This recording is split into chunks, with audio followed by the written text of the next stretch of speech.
M ख़बर PP अगवान शेरी रहमान चयो आहे त 5 मिनटनि में मुल्क जो आइन टोड़ियो वियो। छा समूरी अपोजिशन गद्दार आहे? सॼो मुल्क ऐं आलमी दुनिया अदालतुनि तरफ़ ॾिसी रही आहे। इस्लामाबाद में मीडिया सां ॻाल्हाईंदे शेरी रहमान चयो आहे त असांखे इंसाफ़ घुर्जे, मुल्क जे आइन खे इंसाफ़ मिलणु ज़रूरी आहे। संदसि चवणु हो त सॼी अॻूणी हुकूमत जा नाला ECL में विधा वञनि। पीपी अगवान फैसल करीम कुंडी चयो त पंजाब असेंबली में कंडेदार तारूं लॻाई वयूं। हुन चयो त पंजाब असेंबली में मेंबरनि खे दाख़िल थियण न ॾिनो वियो। संदसि चवणु हो त फरह खे अॻूणे वज़ीर आज़म मुल्क मां भॼायो। अहम ख़बर वाक़े ॾियूं पिया। पीपी अगवान शेरी रहमान चयो आहे त 5 मिनटनि में मुल्क जो आइन टोड़ियो वियो। छा समूरी अपोजिशन गद्दार आहे?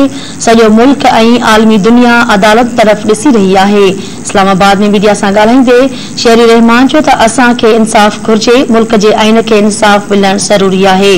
संदसि चवणु हो त सॼी अॻूणी हुकूमत जा नाला ECL में विधा वञनि। पीपी अगवान फैसल करीम कुंडी जो चवणु हो त पंजाब असेंबली में कंडेदार तारूं लॻाई वयूं। हुन चयो त पंजाब असेंबली में मेंबरनि खे दाख़िल थियण न ॾिनो वियो। संदसि चवणु हो त फरह खे अॻूणे वज़ीर आज़म मुल्क मां भॼायो।